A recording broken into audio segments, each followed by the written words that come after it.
Hello, here we are as we begin The Merchant of Venice. Let's start with a question. What kind of a play is this? Well, we're exploring the context, of course, of comic drama, so in some sense it must be a comedy. But ever since Shakespeare wrote The Merchant of Venice in the mid to late 1590s, about 8 years before Othello, the play has been a source of fascination and provocation, frustration for readers, theatergoers, and scholars alike. Today, The Merchant of Venice is usually classified as what's called a problem comedy, and I would suggest that the play is problematic in at least three different ways. First, it's a problem because the play conforms to and departs from Shakespearean romantic comedy, specifically the type of comedy to which it is usually assigned.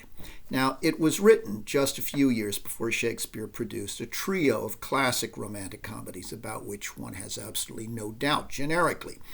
Much Ado About Nothing, As You Like It, and Twelfth Night.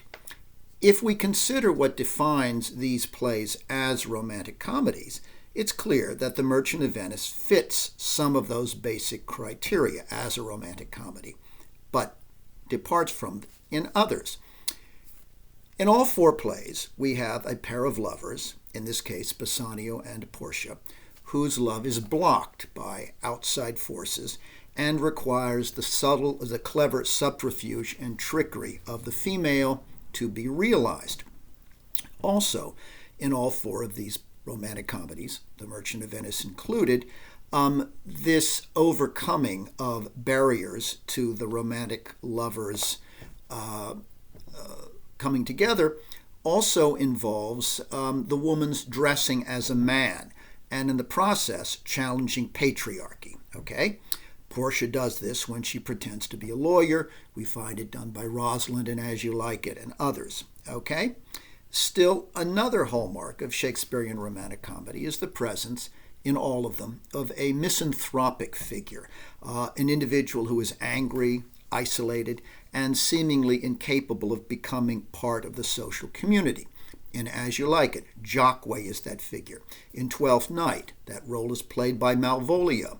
And of course, in The Merchant of Venice, Shylock conforms to that description, though as we'll see, it goes far beyond it.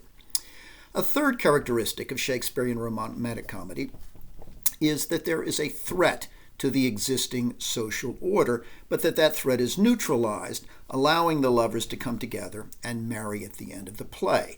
And that marriage signifies the restoration of that old order that has been under threat. Now, in The Merchant of Venice, Shylock clearly poses that threat in demanding a pound of flesh from the body of one of Venice's leading citizens, Antonio, and using the law to do it. But as we'll see, of course, Shylock is neutralized. Bassanio and Portia are able to marry, along with their sidekicks Graziano and Nerissa. And in this respect, that outcome is consistent with what we find in Shakespeare's other romantic comedies. But despite these affinities between The Merchant of Venice and more conventional Shakespeare romantic comedies, I think you have to ask yourself if the tone of this play is really comical or entirely comical. The answer is no. What prompts the question and complicates the comic structure and feel of The Merchant are elements that we don't find in those other romantic comedies, As You Like It, Twelfth Night, and Much Ado. First, Shylock, not the lovers, dominates this play. He gets the most numerous lines and certainly the most powerful lines. Shylock also poses a far graver threat to the existing social order of Venice than any figure in any of the other romantic comedies do. He wants to cut the flesh from Antonio's heart. He wants to take another man's life. Now, this mortal threat and the passion and perversity with which Shylock pursues it, using the laws of Venice, that, after all, poses a darker threat than anything that we find in the later romantic comedies. So, as a result, the romance of Bassanio and Portia, and even the famous casket test scene, is really overshadowed by the eruptive force of Shylock's rage and vengeful indignation as a persecuted Jew. It's also notable that the marriage in this play of Bassanio and Portia takes place not in Act 5 as we usually get in Shakespeare romantic comedies, but much earlier, in Act 3. And that is because the climax occurs of this play not ultimately in a scene between the lovers. The real climax of this play occurs, as we'll see, in Act 4, in the courtroom scene with Shylock. Now, this brings me to the second way in which The Merchant of Venice is a problem play. Okay? That is, how are we to judge Shylock? That's a very problematical question. And the debate about how we judge Shylock has raged for centuries and is, in fact, still quite pointed today. And I think today in particular, and certainly the 21st century, because it is difficult for an audience who is familiar with the Holocaust as the ultimate expression of Europe's hatred of the Jewish people not to regard Shylock, at least partly, as a sympathetic victim of monstrous racial prejudice, as a victim of vile anti-Semitism. It is more difficult, in short, not to see him as a victim today, 70 years after the Holocaust, than it would have been in Shakespeare's time or any time up into the middle of the 20th century. Now, Shakespeare's own audience in the late 16th century would have been far less inclined to the sympathy that I've described for Shylock, and this despite Shylock's eloquent protestations against the indignities that he suffers within a dominantly Christian society. They move us more today than they would likely have moved Shakespeare's own audience. Now, there are three primary ways in which, over the centuries, Shylock has been interpreted in performances of this play, and they help reveal why the question of judging Shylock is so controversial and so problematical. First, throughout the 18th century, Shylock was typically presented as a comic grotesque character.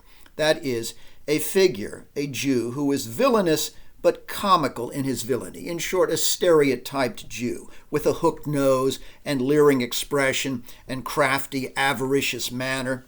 Now, in this version, Shylock is more laughable than he is menacing. He's a figure of fun. The second approach to Shylock has been to treat him as a figure of serious, almost diabolical evil, who is not so much comical as depraved and bloodthirsty. That becomes the emphasis, though certainly no less anti-Semitic.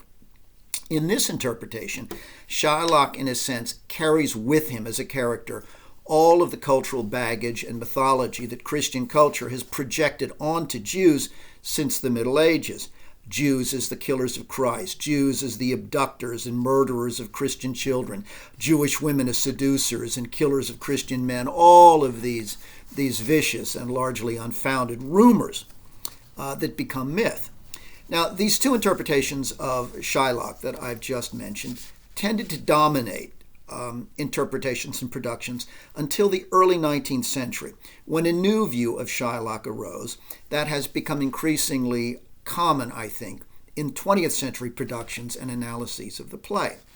This third view is of Shylock not as a villain, either comic or monstrous, but rather as a tragic victim, raging against a Christian society that has marginalized and persecuted him. Yet, at the same time, a Christian order that hypocritically relies on him for loans, even as it condemns him for charging interest on those loans. The problem of Shylock and how to judge him then isn't just a post-Holocaust problem that audiences face, because the fact is that Shakespeare gives us elements of all three of the versions of Shylock I have just described within the same play, so that if we try to confine Shylock to any single one of these views, we have to do so only at the expense of ignoring other aspects. The best productions of the play that I know are the ones that recognize the inconsistencies and contradictions in Shylock's character and address the problem that we face then in assessing and judging this individual who is at once sometimes comical, sometimes menacing, and sometimes moving. Now, it is sad then to note that precisely because this play raises uncomfortable questions about racial stereotypes and justice, and because its central character is so contradictory in his representation, that the play is rarely taught anymore in high schools. When I was a student, it's the first Shakespeare that you read. Instead of teaching the problem, as it were, that Shylock constitutes, schools tend to flee the play for fear that it and discussions about it will lead some people to be offended. Now, that strikes me as really unfortunate, because The Merchant of Venice is an extraordinary and fascinating play, in part because of the problems that it challenges us to address. Challenges of judgment, challenges of the nature of racial prejudice. Okay. Now, the third and final way in which this is a problem comedy concerns Shakespeare's own moral perspective in it, insofar as we can determine what that moral perspective is. Portia's eloquent speech at the trial, in which she speaks of mercy as the defining virtue of Christian culture, seems to establish what we take to be the play's ethical ideal, the ideal of Christian mercy, the importance, the value of Christian mercy.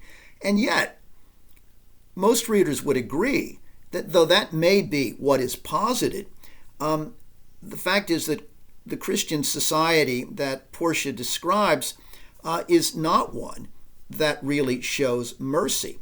Shylock shows no mercy toward Antonio, but neither does Shylock receive any mercy from Christian society, the one that Portia represents and who she suggests should be defined by its capacity for mercy.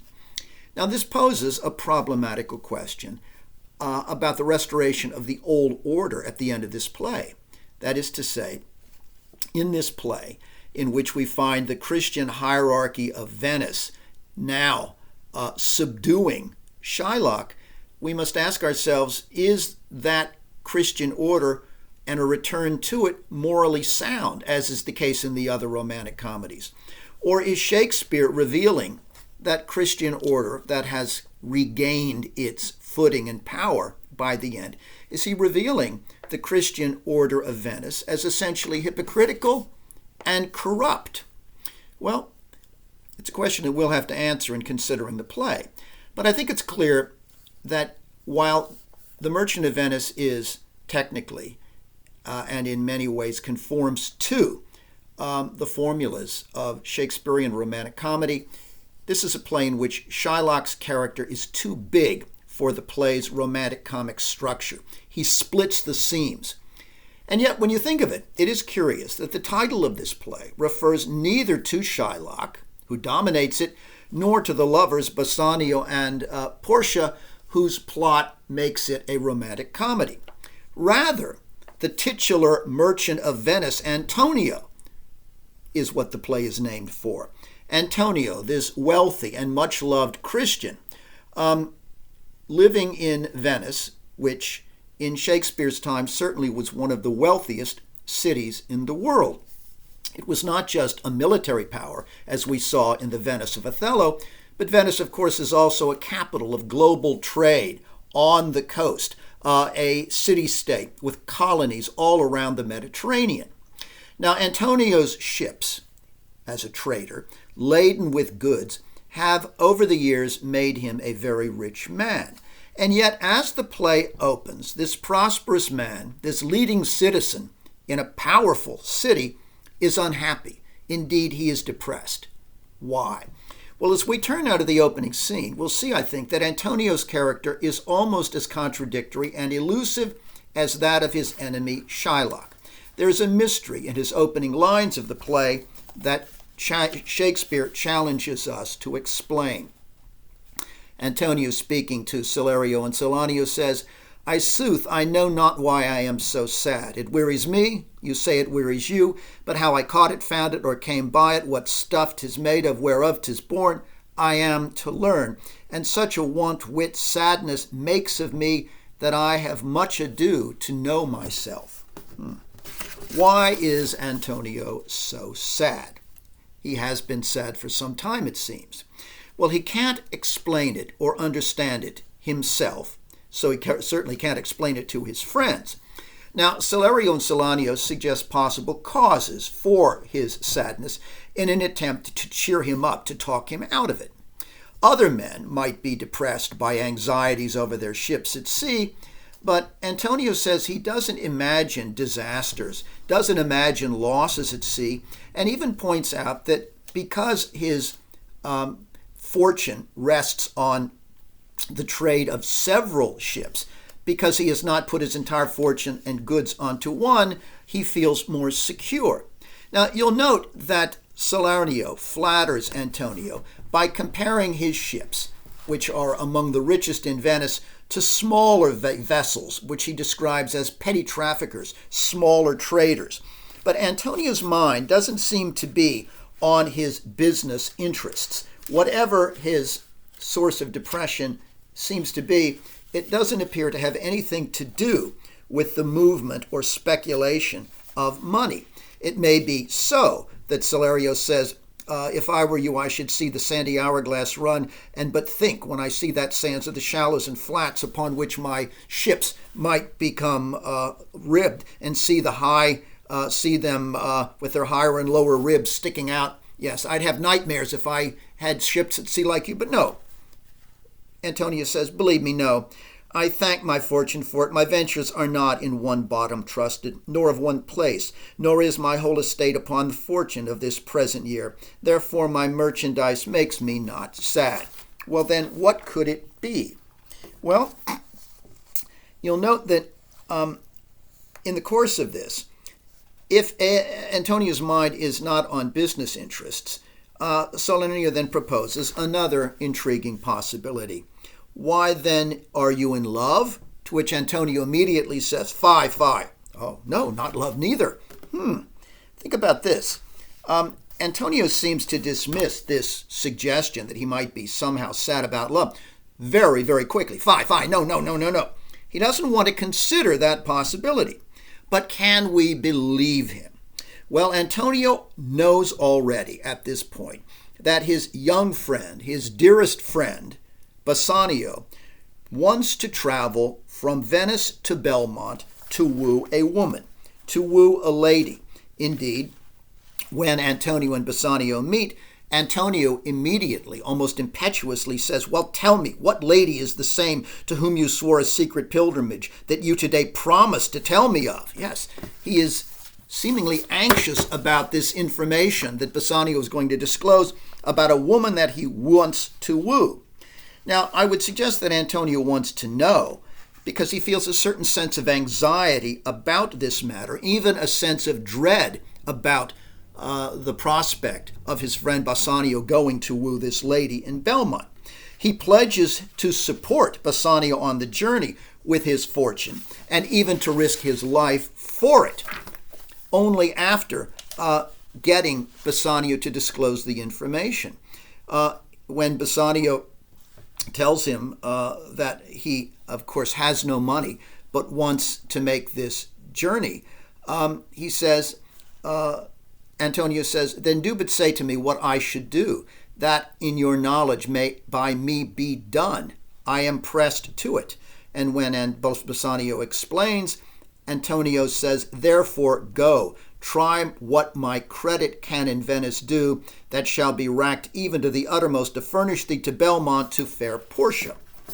Okay, now this is an act of extraordinary generosity and friendship on Antonio's part to back this journey at a time when all of his own assets are resting with his ships at sea.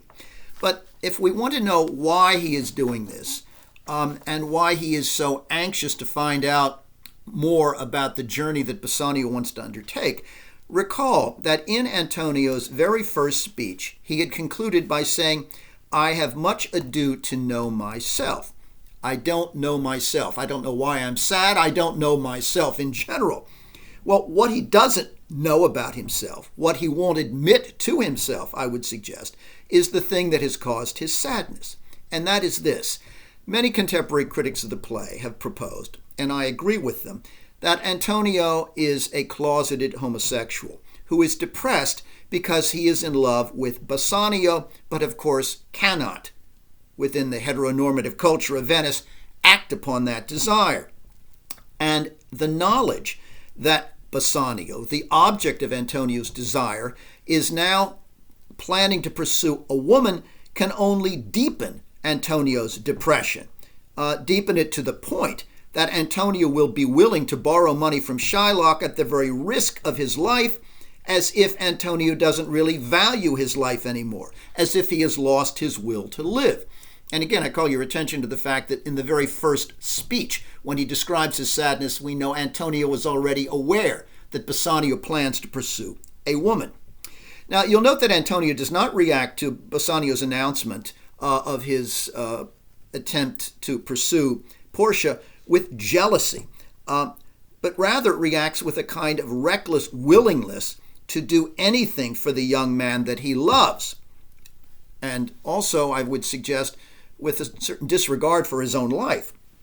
Now, there are, of course, other ways in which, if you want, you can explain Antonio's sadness. One of which is that it's not caused by forbidden love, as I've suggested, but rather that it is rooted in a kind of clinical depression, one that goes beyond any specific cause, and therefore Antonio cannot name any cause because it is a kind of clinical depression.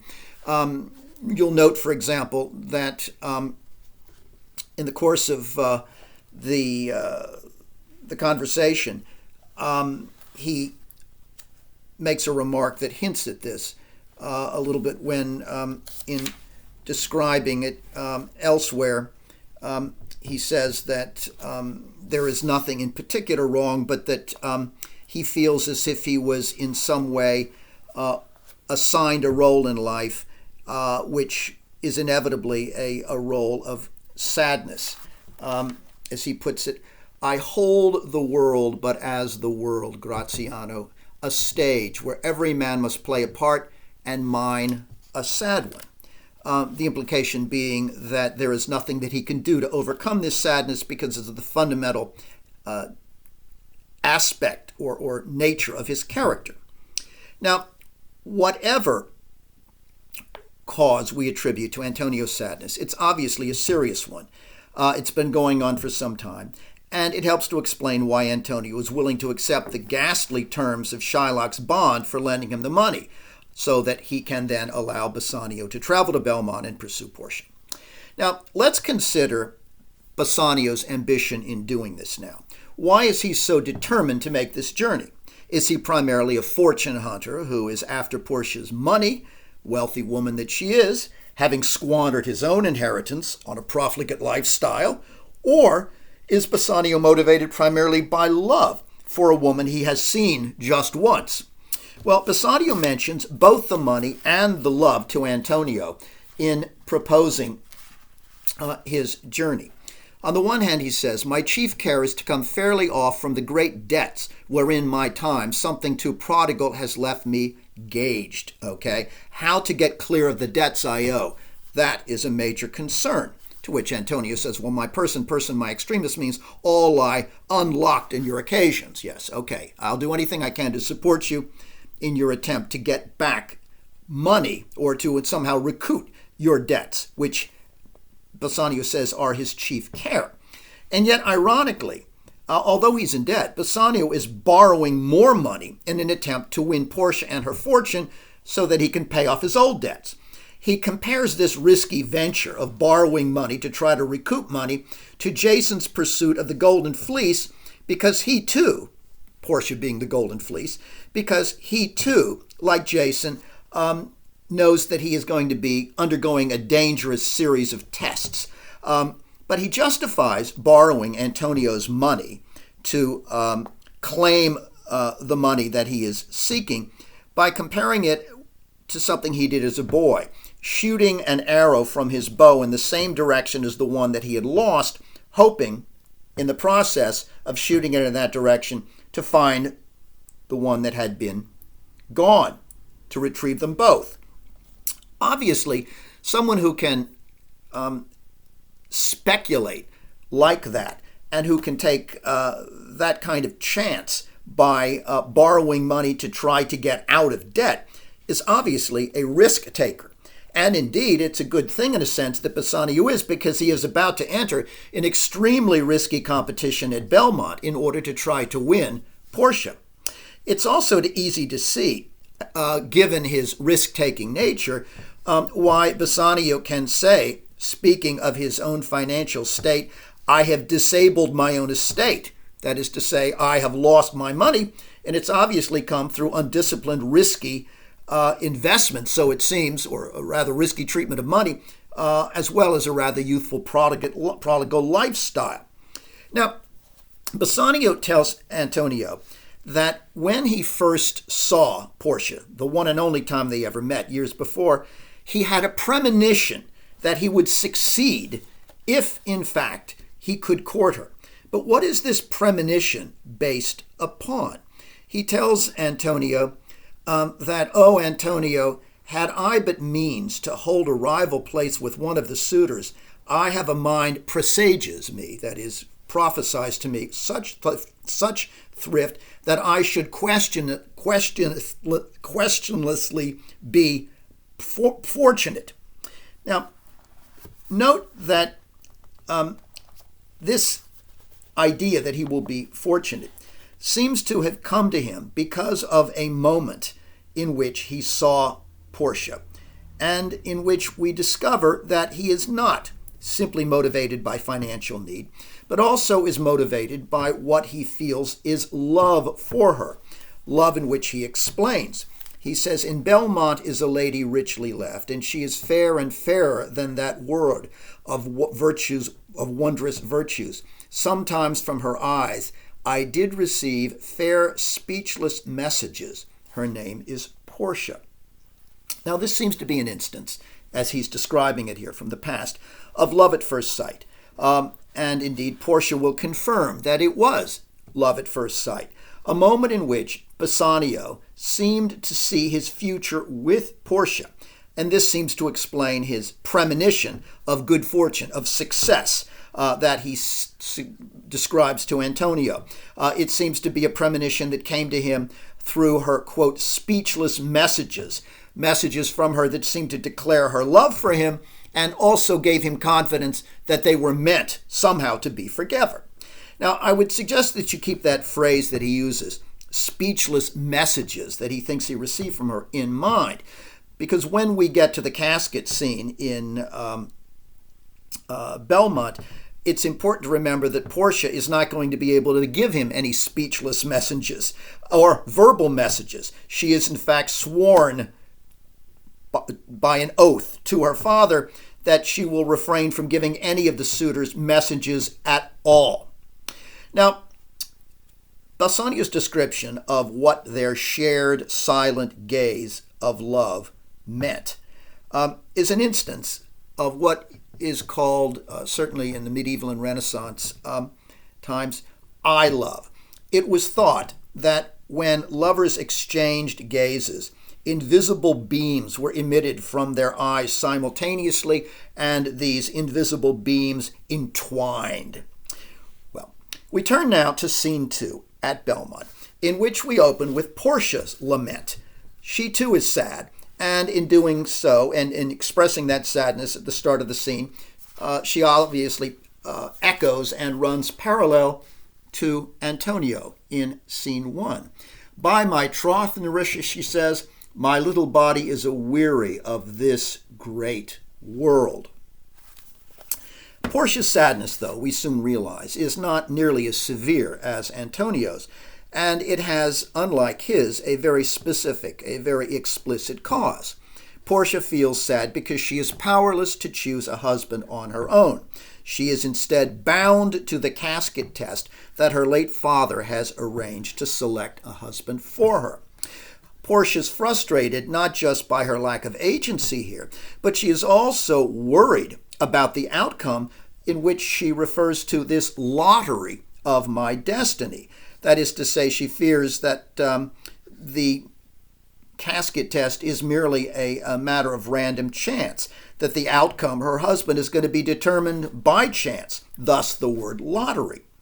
That proves not to be the case, but she's afraid of it. Now, her companion Nerissa tries to comfort Portia by telling her that surely only a man who loves her is going to be able to choose the right casket.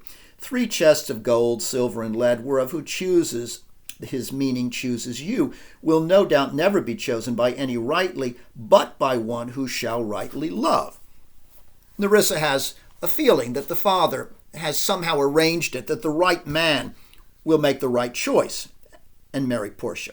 But Portia doesn't really believe this, because she has already seen some of the suitors who have come to consider entering the casket test, and they have come before the play opened. And if they're typical of the kind of individuals who will be taking the test, then none of them, whether by design or chance, are the kind of husband she would want. Portia says they're all appalling, and she describes why they're appalling one by one as Nerissa mentions them, as, for example, the County Palatine. Of him, Portia says, he doth nothing but frown, as who should say, and you will not have me choose? He hears merry tales and smiles not. I fear he will prove the weeping philosopher when he grows old, being so full of mannerly sadness in his youth. I had rather be married to a death's head with a bone in his mouth than to such a man as that. Defend me against him. Okay, this depressive individual is the last kind that she would want to marry, but of course the others in her mind are disqualified by other weaknesses. Now, by contrast to these individuals, Portia remembers Bassanio's visit to Belmont years earlier when her father was still alive. Nerissa alludes to this when she speaks of, oh yes, in your father's time there was that Venetian, a scholar and a soldier. Portia says, yes, it was Bassanio, as I think so he was called. Oh, Nerissa says, he of all men that ever my foolish eyes looked upon was the best deserving of a fair lady, to which Portia agrees, I remember him well. I remember him worthy of that praise. Okay. Now, the prospect of never seeing Bassanio, the only man whom she's been drawn to, ever seeing him again, the only man for whom she ever felt any love, the threat of never seeing him again also unmistakably contributes to Portia's sadness at being powerless and possibly forced to marry by chance an unworthy man. In addition to that, never to be able to see or marry the man who you love. Now, at this point, I hope you asked yourself in the play, does Portia know which casket, which chest, is the right one? Which one the suitor must choose in order to win her? And the answer is no, because so far, none of the men who have come to Belmont, who she has been mocking with Nerissa, are willing to even enter the competition. Why? Well, to do so, one must hazard everything. That is to say, the suitors leave when they hear the terms that Portia's father has set for even getting in to the competition. As Argon recites it, he says, I am enjoined by oath to observe 3 things. First, never to unfold to anyone which casket 'twas I chose, because then by process of elimination, another suitor could more easily choose the right one. Next, if I fail of the right casket, never in my life to woo a maid in way of marriage. Lastly, if I do fail in fortune of my choice, immediately to leave you and be gone. Well, of these 3 requirements, of course, the most onerous, and the one that sends them all packing before they participate, is the second one. If they fail the test, they must vow never to marry at all any other woman. And this means, of course, that they will never have these wealthy men, these princes, any legitimate heirs. That's quite a requirement. Well, this is part of the bond that they would enter into if they agreed to choose among the caskets. And bonds are clearly a central theme in this play, as we'll see. Just as Portia is bound by her father's will as a daughter to be obedient to this casket test, so too the suitors are bound to honor the rules that her father has set down.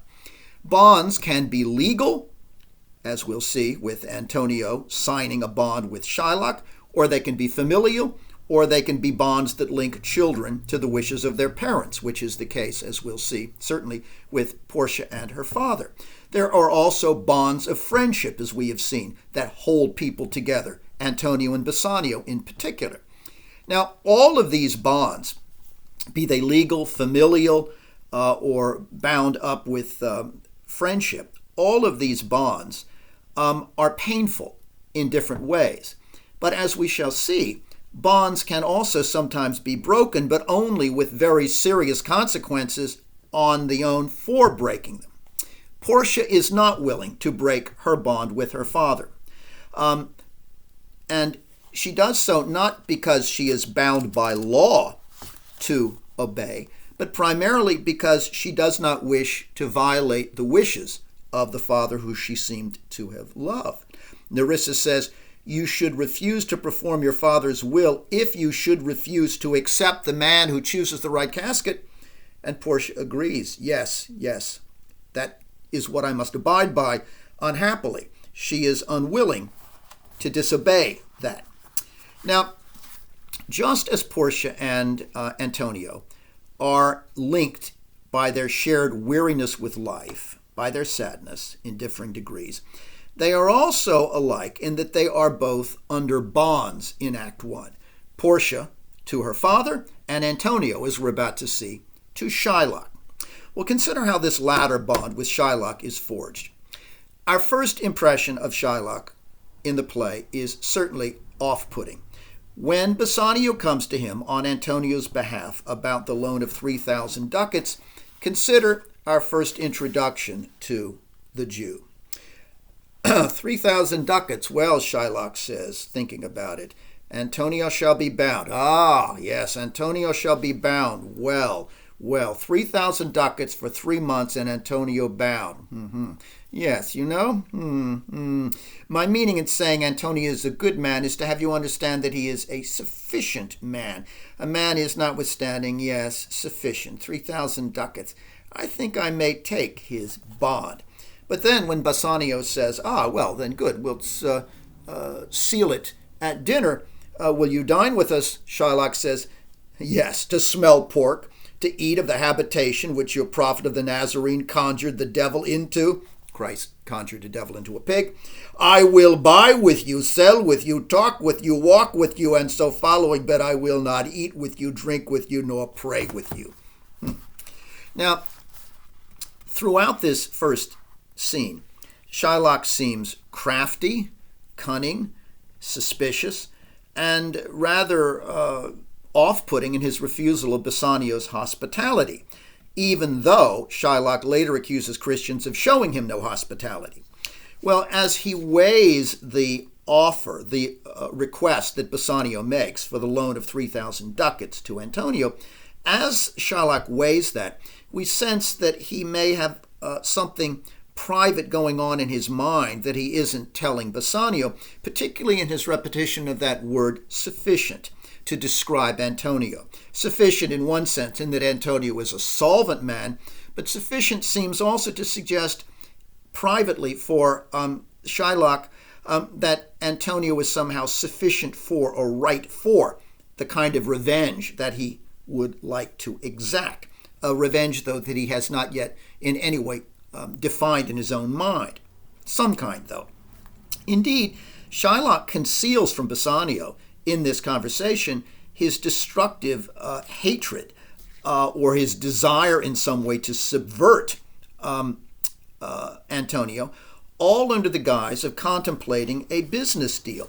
It's only in an aside, a kind of mini soliloquy that Bassanio can't hear, that Shylock reveals his true feelings and his true violent intentions, again, though not yet formulated, generally speaking, toward Antonio. In the aside, he says, how like a fawning publican Bassanio looks. And Antonio, I hate him, for he is a Christian, but more for that in low simplicity he lends out money gratis and brings down the rate of usance here with us in Venice. If I can catch him once upon the hip, a wrestling term, if I can get him off balance, I will feed that ancient grudge I bear him. He hates our sacred nation, and he rails even there where merchants most do congregate, on me, my bargains, and my well-won thrift, which he calls interest. Cursed be my tribe if I forgive him. Well, this is significant, of course, because we might remember that in a similar aside, Iago, burning with bitter resentment, had begun expressing his hatred for Othello and his plans to subvert him. But Shylock's grievances for wanting to subvert Antonio are far more legitimate than Iago's against Othello, because in fact, unlike Iago, Shylock is more persecuted than persecuting. Shylock lays out in this aside I just read 3 sources of his hatred for Antonio and his desire to undo him. First, it is because Antonio is a Christian, and in this respect, Shylock believes there's a natural racial antipathy between Jews and Christians. They will always be inimical to one another. They will always hate one another, and indeed, Antonio, I think, would agree with that. Kind of an inborn racial hatred. Second, though, Shylock cites Antonio's ancient grudge and virulent anti-Semitism as leading to something that he takes much more personally, and that is the way in which Antonio's racial hatred has caused him publicly to denounce Shylock as a moneylender, which makes the fact that Antonio is indirectly coming to him now for a loan all the more infuriating, that particular kind of hypocrisy. But the hatred of Antonio as one who would like to damage and has denounced and damaged Shylock's business. But Antonio has denounced Shylock for more than merely being a Jew.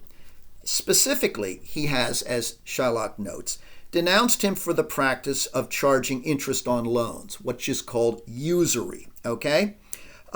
As a Christian, Antonio lends money sometimes, but he does not charge interests the way Shylock does. Now, Shylock regards his own rate of interest as, quote, well-earned thrift, but not so Antonio. Antonio condemns it, and in so doing, by condemning it and loaning money for free on his own, he brings down Shylock's loan business, or damages Shylock's loan business, by bringing down the rate of interest that Shylock can charge. Because after all, if you want to borrow money, who is going to do it with interest if you can get an interest-free loan from Antonio? So as a result, in order to stay in business at all, Shylock must charge lower interest in order to get customers than he would like. Shylock, in short, then, hates Antonio for that third reason, the economic threat that Antonio poses to his livelihood by not charging interest. Now, you might wonder why Christians were against usury and what causes men like Antonio to denounce charging interest on loans as a business practice. Well, in Shakespeare's time, there were 2 bases for this particular prejudice against Jewish usury. First, they would often cite Aristotle, who argued that it was unnatural to charge interest because dead matter, like coins, unlike living beings, cannot reproduce themselves.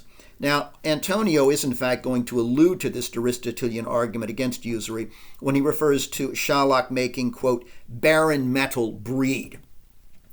In addition, some Christians in Shakespeare's time claimed that to make money grow, as Shylock does, and to multiply was an act of emulation of something only God could do, an act of creation, which is therefore profane because only God could generate something this way out of nothing, or out of nothing that was living. Now, this, of course, this reading of sort of Christian dogma ignores the parable of the talents in the New Testament, in which Christ actually celebrates those who make money grow by investing it rather than putting it in the ground and having it not yield anything more than itself. So there are ways in which one could easily argue against this Christian interpretation of the evils of usury. Well, basically, the objection to Jewish usury was a way in which Christians justified their more deeply rooted anti-Semitism, their more deeply rooted hatred and distrust of Jews. Now, you'll note that there's a sequence of borrowing involved in the entire transaction that sets this play in motion. It works this way. Bassanio must borrow from Antonio to go to Belmont. And to loan him the money, Antonio must borrow from Shylock. And in order for Shylock to come up with the 3,000 ducats to loan to Antonio, he in turn must borrow from his fellow Jew, Tubal. This is all very speculative. It's all very risky on the part of all of the individuals who are borrowing, which is another way, one might say, in which the worlds of Venice and Belmont are linked. Because to borrow money or to enter into the casket competition both require acts of what Shakespeare calls hazarding, taking risks, taking immense risks, either with one's life or with one's fortune. Now, taken on their own, none of the motives that Shylock in his aside discloses for hating and wanting to injure Antonio seems sufficient to justify the murderous aggression that will emerge a little bit later in the play. But there are, as we'll see, deeper and more personal motives for Shylock's aggression against Antonio that are soon going to be revealed, and that make Shylock's desire for revenge against him seem more understandable and even for some readers more justifiable. Although Antonio is, as we've seen, beloved in the Christian community, he is certainly rude and hypocritical when he comes to Shylock to negotiate the loan. He says that, quote, he'll break custom this one time by doing business with Shylock for Bassanio's sake. And yet, even if it's for Bassanio's sake, it's still hypocritical to borrow money from a man whose lending practices you have condemned loudly within the city. Because in borrowing from Shylock in this hypocritical way, Antonio is implicitly supporting the very usury that he denigrates. Now, as we'll see, Shylock hates Antonio's Christian hypocrisy at least as much as he hates the cruelty and abuse that he has suffered at Antonio's and other Christians' hands. And Shylock sees this hypocrisy in Antonio in a variety of ways. In fact, he sees hypocrisy in Christian culture in a variety of ways, but particularly in the Christian ideal of mercy that is invoked early and late, but which Christians inevitably fail to put into practice. The idea of forgiveness, the idea of loving your neighbor, they're Christian platitudes, but as Shylock is aware, they don't translate into practice where he is concerned. When Antonio arrives, Shylock knows that he has the upper hand in that it is Antonio who is coming for him for money, and that Antonio who is breaking custom rather hypocritically. And so, because he hates Antonio, Shylock goads him by reminding Antonio that he is now supporting a practice that he has excoriated earlier both on moral and on economic grounds. Shortly after his arrival, Shylock says, 3,000 ducats. Antonio says, yes, for 3 months. To which Shylock replies, I had forgot 3 months. You told me so. Well, then, your bond. And let me see. But hear you. Methought you said that you neither lend nor borrow upon advantage. I never do use it. You don't use as in usury. You don't charge usury. You're not a usurer, and yet, here you're coming to me. You don't lend or borrow on advantage the way I do. Yes, you're here though, aren't you? How can that be? Now, just as Shylock enjoys trapping Antonio here in this contradiction of his behavior, Shylock also hopes to find a way of trapping Antonio in a deal that would be to Antonio's disadvantage. Though again, at the start of this conversation, he does not yet think of making a deal that would cost Antonio his life. That's not what he has in mind initially. Nonetheless, Shylock enjoys antagonizing Antonio, even if he hasn't yet come to the notion of a pound of flesh as the particular bond. And why would he come to that at this point? Because after all, there is no reason at this point for Shylock or anyone else to suppose that Antonio's ships are ever going to be reported all lost at sea simultaneously. What would be the odds in that? So, when Shylock sets the terms of the bond for a pound of flesh, it can only be in the fantastic hope that some disaster will occur, not on the basis of any rational expectation. But Shylock hates Antonio so much that he's willing to forego interest on the loan, that is, making money, just in the dubious hope that maybe by chance, Antonio will somehow lose his fortune at sea and have to pay the bond with his life. But when and why does Shylock, in this scene, decide to demand that form of repayment? I've noted that it doesn't initially occur. It comes only at the end of the bitter exchange that becomes increasingly vituperative and personal. It is only at the end of that Shylock seems to come to this idea, this conviction, that he will ask not for money, but for flesh. Now, this escalation in hostilities begins, in a way, after the goading, when Shylock tries to defend his charging of interest by citing a biblical precedent.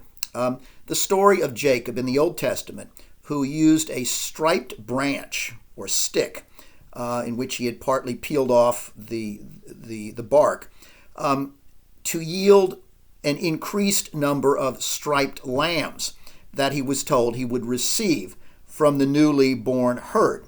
You get the dappled ones, the striped ones, rather than pure white ones. Well, in order to try to increase that yield, Jacob, the prophet, had stuck striped sticks, branches, partly peeled, in front of the sheep when they were mating, and therefore imagined that they would look at those striped pie-colored sticks and that somehow the lambs that were conceived by the sheep who saw those striped sticks would be similarly striped. Thus, Jacob increased his wealth, Shylock claims, through this clever natural breeding. And the reason Shylock cites this is that by extension, he wants to convince Antonio that his own method of making money increase is just as natural as Jacob's increase in the number of striped lambs was in the Old Testament. Now, Antonio points out that the lambs in question were not striped by Jacob's efforts, but rather by the will of God. And also that the analogy that Shylock cites is a false one, because unlike sheep, which are natural creatures and can reproduce, Shylock is making money grow from what he calls barren metal. Antonio says that Jacob served for a thing not in his power to bring to pass, but swayed and fashioned by the hand of heaven. Was this inserted to make interest good? Or is your gold and silver ewes and rams?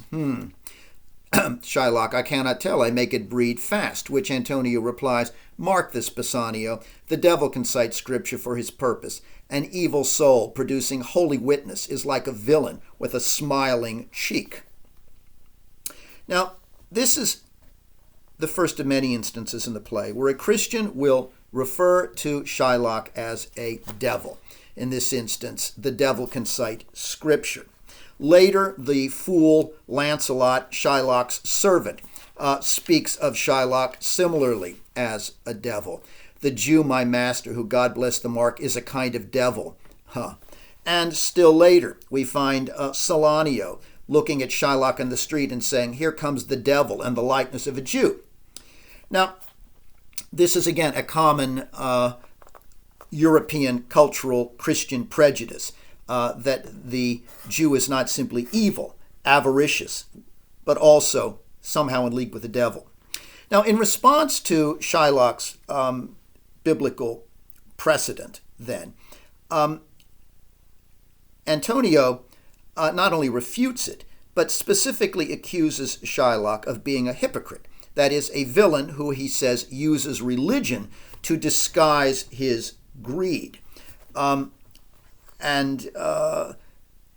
as Shylock has called Antonio's hypocrisy into question, borrowing money from him, even as he condemns usury, so now Antonio shows to Shylock, or accuses Shylock of a kind of hypocrisy in which greed hides behind the quoting of Scripture.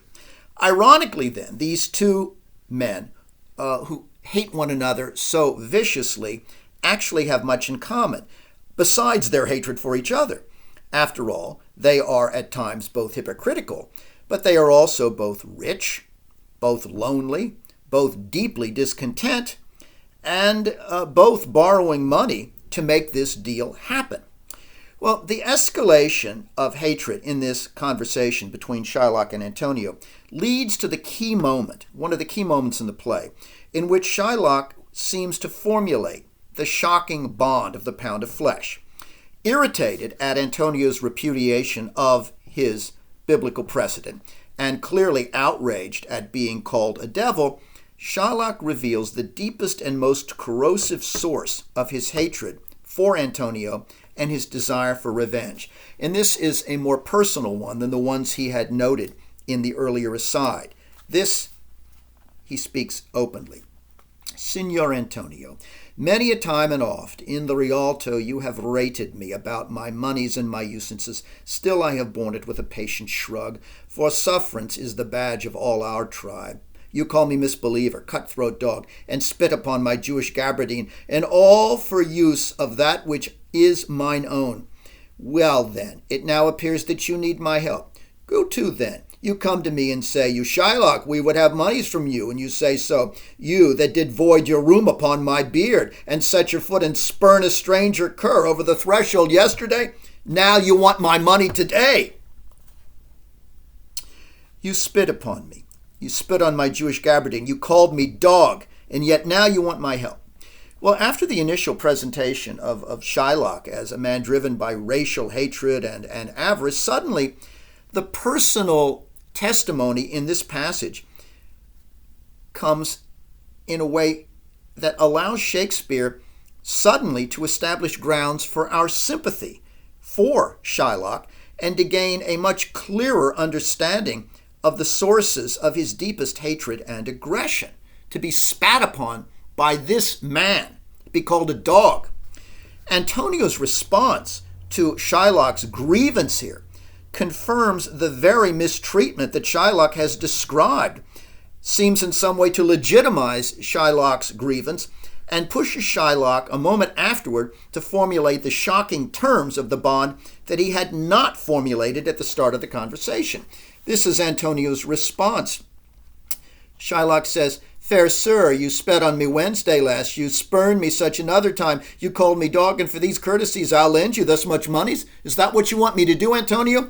To which Antonio replies, I am as like to call thee so again, and to spit on thee again, and to spurn thee. When did friendship take a breed of barren metal of his friend? But lend that money then, if you lend it rather to thine enemy, who if he break thou mayest for better face exact any penalty.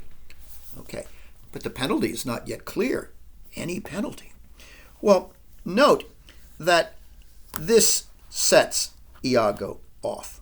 The idea that I would spit on you again, even as I'm borrowing money from you.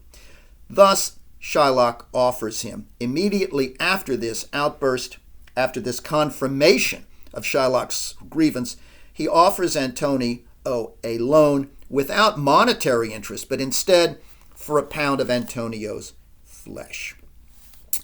This kindness, then, I will show.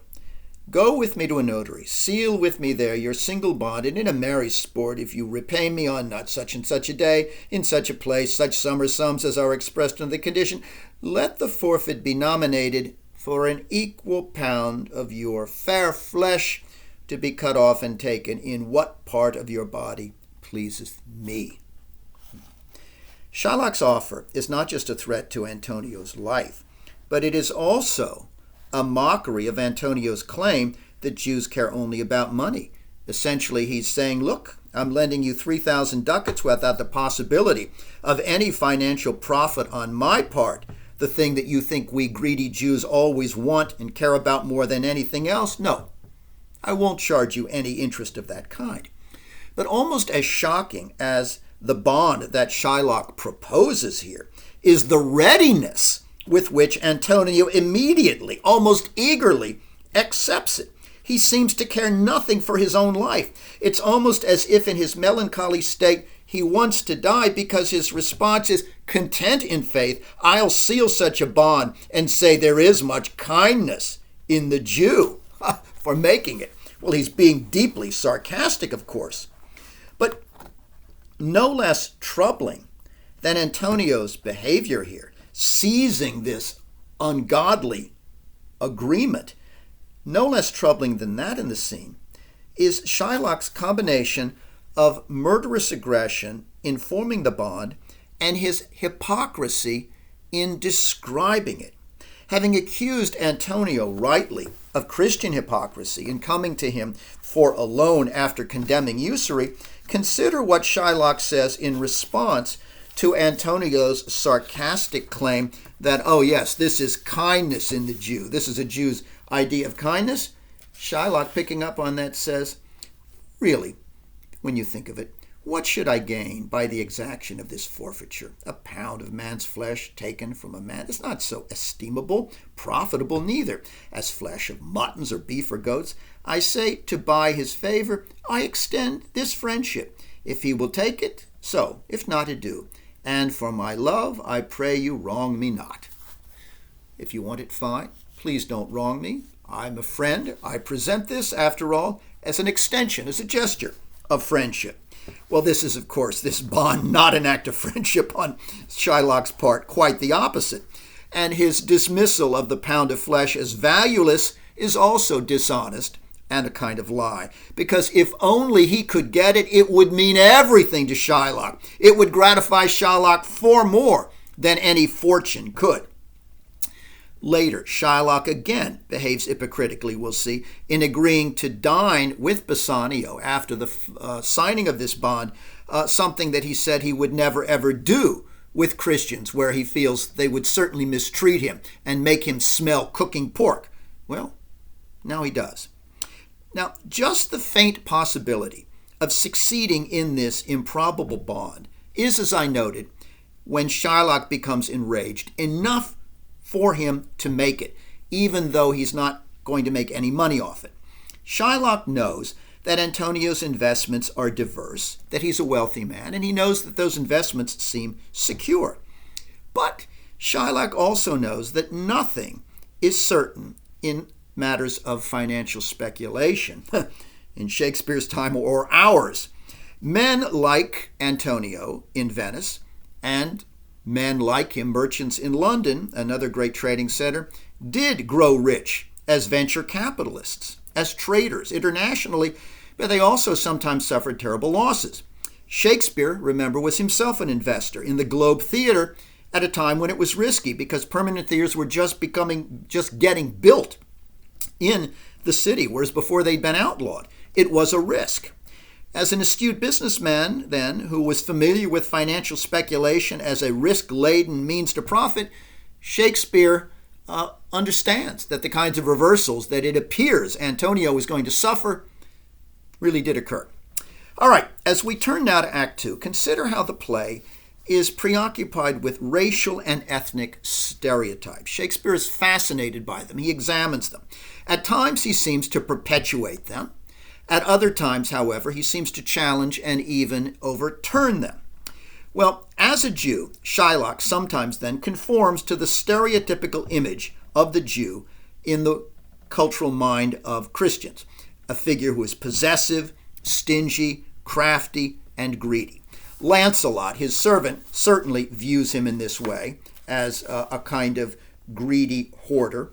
He says, my master is a very Jew, Give him a present. Give him a halter. I'm famished in his service. You may well tell every finger I have of my ribs. You can count my ribs because he starves me. He's so stingy he won't feed his servants. The problem here is that, of course, Lancelot is a witless fool, and as we'll see with his father, a rather cruel one, who Shylock later refers to as a great feeder. That is, somebody who's lazy and eats a lot. So that we clearly are not meant necessarily to trust Lancelot's stereotypical judgment. Shylock says of him, he's a patch, okay? He's kind enough, but he's a huge feeder. Snail slow in profit, and he sleeps by day more than a wildcat. Drones hive not with me, therefore I'm happy to part with him. Yes, he's useless. This certainly causes us to doubt Lancelot's stereotypical assessment. But on the other hand, Shylock's treatment of his daughter Jessica, locking her away in his house, and even more, Shylock's reaction to her flight and robbery when Jessica elopes with Lorenzo, those certainly do seem to support the Christian stereotype of the Jew. Consider, in particular, what Shylock says before he goes to dinner at Bassanio's.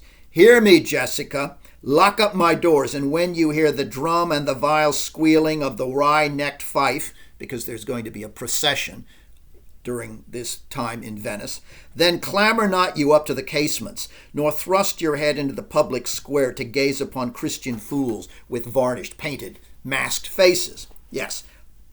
Now, note that later, after he discovers he has been robbed, that his daughter has fled, Salerio describes how Shylock raced up and down the streets. I never heard a passion so confused, so strange, outrageous, and so variable as the dog Jew did utter in the streets. My daughter, oh my ducats, oh my daughter, fled with a Christian, oh my Christian ducats, justice, the law, my ducats and my daughter, a sealed bag, 2 sealed bags of ducats, of double ducats, stolen from me by my daughter, and jewels, 2 stones, 2 rich and precious stones, stolen by my daughter, justice, find the girl. Okay, well, this is disturbing. We're shocked that Shylock cares more about his lost money than for his lost daughter, a daughter lost to a Christian. In this rant, if we're to be believed, he places the ducats ahead of her, my ducats and my daughter. And when he does speak of Jessica, it has less to do with her loss and her betrayal of his trust and their bond as father and daughter, than it has to do with her role in the theft.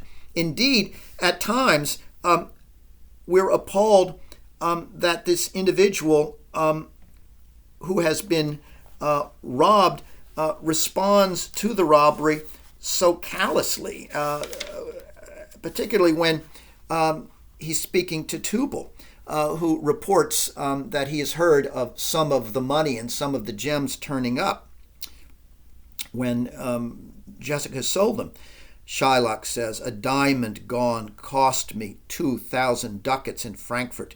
The curse never fell upon our nation till now. I never felt it till now. 2,000 ducats in that gem and the other precious, precious jewels. Oh, I would my daughter were dead at my feet and the jewels in her ears. Oh, thou lost, the thief gone with so much.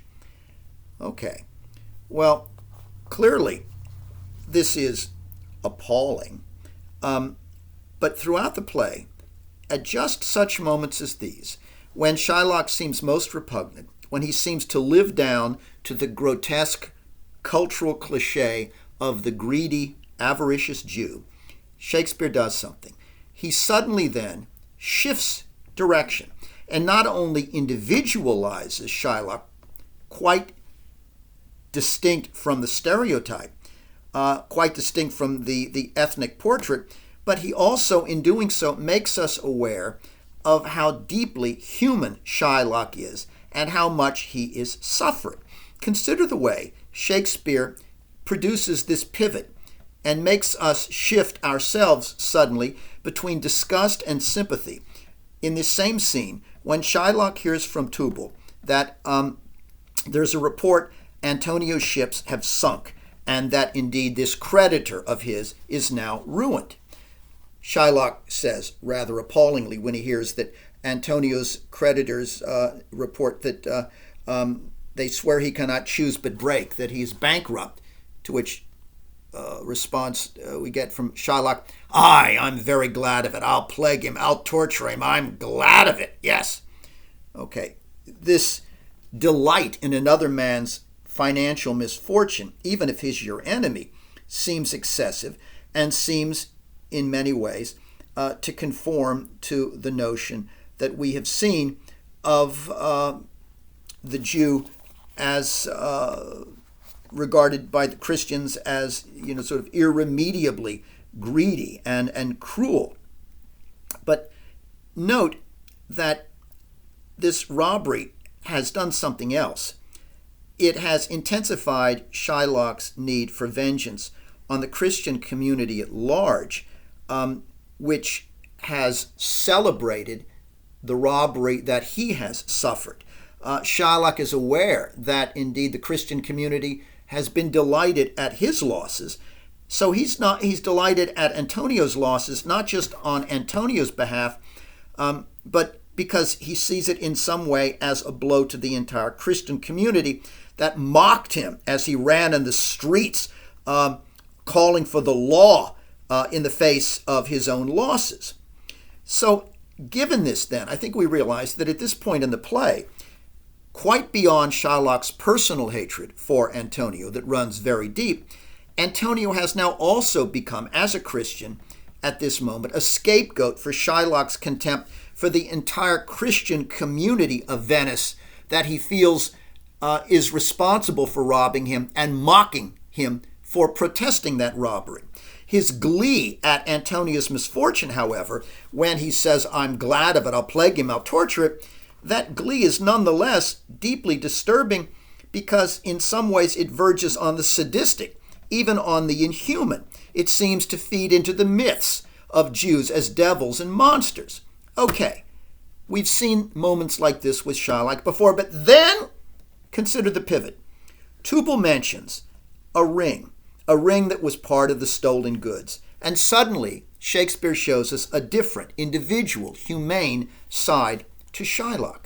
Tubal says that one of the men I met showed me a ring that he had of your daughter for a monkey. Jessica had traded this ring for a monkey in some frivolous moment. Shylock says, "Oh, out upon her! Thou torturest me, Tubal. It was my turquoise. I had it of Leah when I was a bachelor. I would not have given it for a wilderness of monkeys." Now, note that Shylock's mention here of his late wife, Leah, his memory of her and his obvious love for her, both of which were bound up in the ring that was part of what Jessica sold. That ring meant more to him, he says, than anything. It's beyond all monetary concerns, beyond any profit or exchange, beyond any loss. I would not have lost it for a wilderness of monkeys. And suddenly we recognize that there are things that Shylock counts as more valuable than simply goods and commodities and money. Suddenly, he's humanized. We see him as vulnerable, as agonized at the idea that this token of his wife and their love has now been sold and squandered by their daughter. So, like Antonio mourning the loss of Bassanio, we see now that Shylock mourns the loss of someone that he too loves. Again, we're reminded of the peculiar similarities between these men who are enemies. But then, in whipsaw fashion, in this scene and in the play as a whole, what happens just a moment later? Well, we return to the bloodthirsty, maniacal Jew. Because then Shylock says, nay, I hope it's true. I hope Antonio has lost all. Go, Tubal. Go, Tubal. Fund me an officer. Bespeak him a fortnight before. I will have the heart of Antonio if he forfeit. For were he out of Venice, I can make what merchandise I will. Okay. I will have his heart. Shifting back again to this kind of maniacal bloodthirstiness. Now, just as Shakespeare examines and reinforces and challenges by turns then the stereotype of the Jew in Shylock, so too he does so in other minor ways with other racial and ethnic types in the play. For example, we get Portia's assessment of a German suitor from Saxony, one who has come to consider entering the competition but pulls back. And her remarks about this individual draw on the cliche that Germans are all heavy drinkers, that to marry such an individual would be marry a drunkard. The German Duke of Saxony, what about him, Nerissa asks, vilely. How do you feel about him? Very vilely in the morning when he is sober, and most vilely in the afternoon when he is drunk. When he is best, he is little worse than a man, and when he is worst, he is little better than a beast. Well, she's drawing on the stereotype that Germans were excessive drinkers. And it's easy to laugh at her comments here because they're rather witty, but her remarks, on the other hand, about the Prince of Morocco, a very different ethnic type, require a more complicated response. Now, this is a man, like Othello, and perhaps like Shakespeare's own Dark Lady, who is of North African extraction, and he's dark-skinned. And here Shakespeare draws on the conventional idea, the stereotype of Moors as fierce and proud, which we saw in part in Othello, and it's something in them that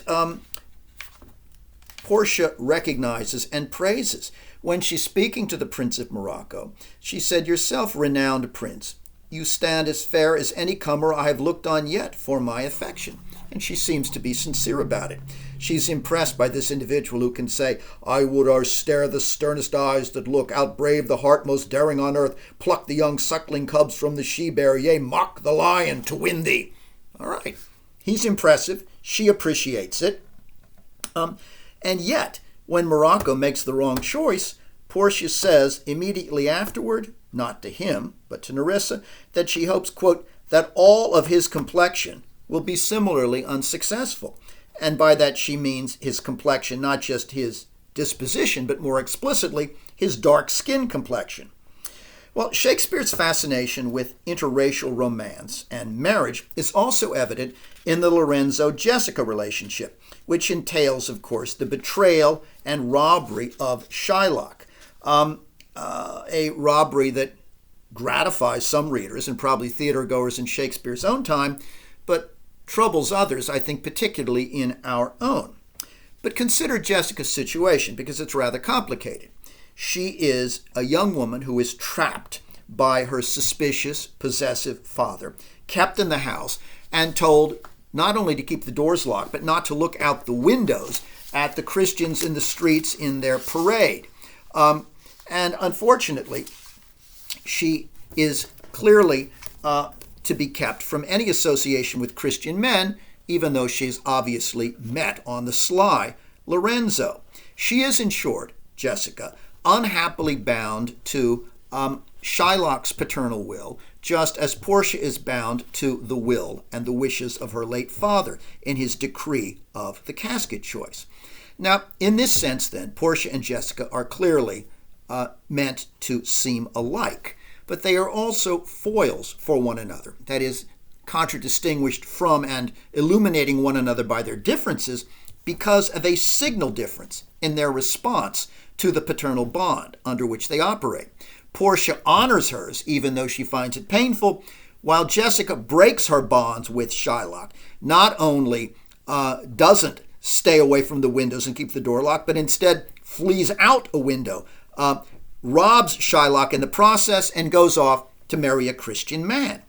In doing so, Jessica takes on compound guilt, not just for the betrayal of her father and the robbery, but also guilt for the betrayal of her Jewish faith and heritage, as she intends to become a Christian.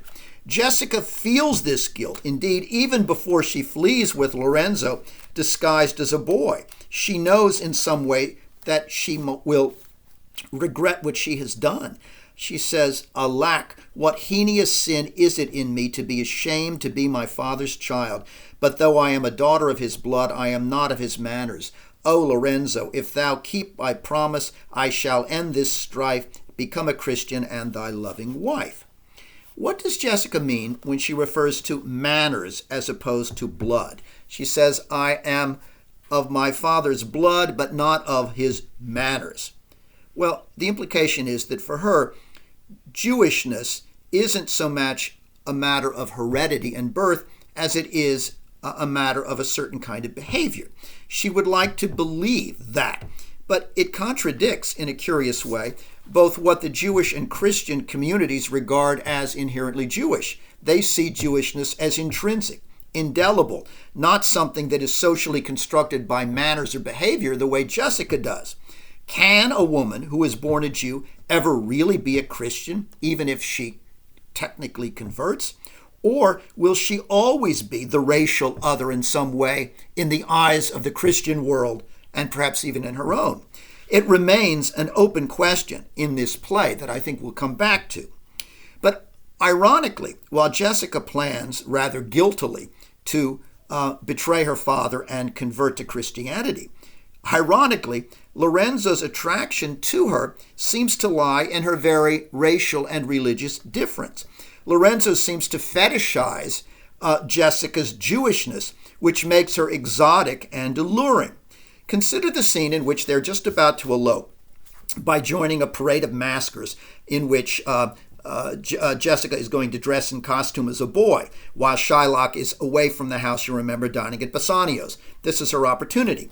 Well, Lorenzo's friends are waiting for him to arrive for this disguise and elopement. Graziano says, well, where is he? He's not here yet. Who riseth from a feast with keen appetite than he sits down to? No, you always are more eager before you have the thing you want than after you've gotten it. All things are with more spirit chased than enjoyed. Is Lorenzo, as this suggests, more intrigued by chasing this exotic other Jessica than by actually possessing her? Well, Graziano implies that might have something to do with his delay in arriving. Perhaps that's the case. As we'll see, the two of them don't seem very content later in the play when they are married. But note that as she is about to leave, Jessica feels that she must rob her father. She is dressed in boy's clothes, about to come out the window. And now who knows, but you, Lorenzo, whether I am yours? She seems a little insecure as to whether, in fact, she is his. Lorenzo then says, heaven and thy thoughts are witness that thou art. Jessica says, here, catch this casket. It is worth the pains. I am glad 'tis night. You do not look on me, for I am much ashamed of my exchange, that is, turning myself into look like a boy. But love is blind, and lovers cannot see the pretty follies they themselves commit. Love is blind. In some ways, the implication is these two may be blind to things in one another. Indeed, I believe we'll find that they are. Lorenzo says, so you are sweet. You're beautiful, even in your lovely garnish as a boy. Note that just as he likes the idea of her as a Jew, there's something about the idea of her as a boy here, cross-dressing, that turns him on as well. What he doesn't seem to want is Jessica, in some ways, as a Christian woman. Anyway, Jessica then says, I will make fast the doors and gild myself with some more ducats and be with you straight. Be with you straight. Gild myself with more ducats. Now, note that Jessica, who is already feeling guilty for eloping here, nonetheless robs her father, making her inevitably guiltier, and says that she is not going to just throw down the casket full of gold and ducats, but she's going to cover herself with them as well, as part of her costume, gild herself with Shylock's ducats. This image of gold is part of an elaborate pattern that runs throughout the play. You'll recall, of course, Bassanio's reference to Portia as the golden fleece. In some instances, gold represents what is pure and good and beautiful, but not always. The gilding here that Jessica describes seems completely unnecessary to her male disguise, nor does it appear that Lorenzo has asked her to steal the money. It rather seems to be something that she feels she needs to bring to their union as a Jew, almost by way of compensation, as if she fears Lorenzo might not value her sufficiently as a Jewish girl on her own. Thus, she must somehow bring this dowry along. Well, I noted then that gold can have a very different meaning than the idea of what is pure and truly valuable, and that's the case here. Because here, as we'll see in the casket test at Belmont, the golden casket, which contains a skull, is linked with gold as the symbol of deception and corruption. So looking back then, when we see this gilding of Jessica with her father's ducats, it does not seem to bode well for the future of the relationship, if indeed gold is going to be associated with deception and corruption, as I think it is explicitly here. Because after all, the relationship between Jessica and Lorenzo that is beginning here is founded upon betrayal and deception and theft, all of which find their appropriate symbology in the image of gold. Okay, we're going to pick up here next time and see what's happening when Bassanio arrives at Belmont. Have a nice weekend.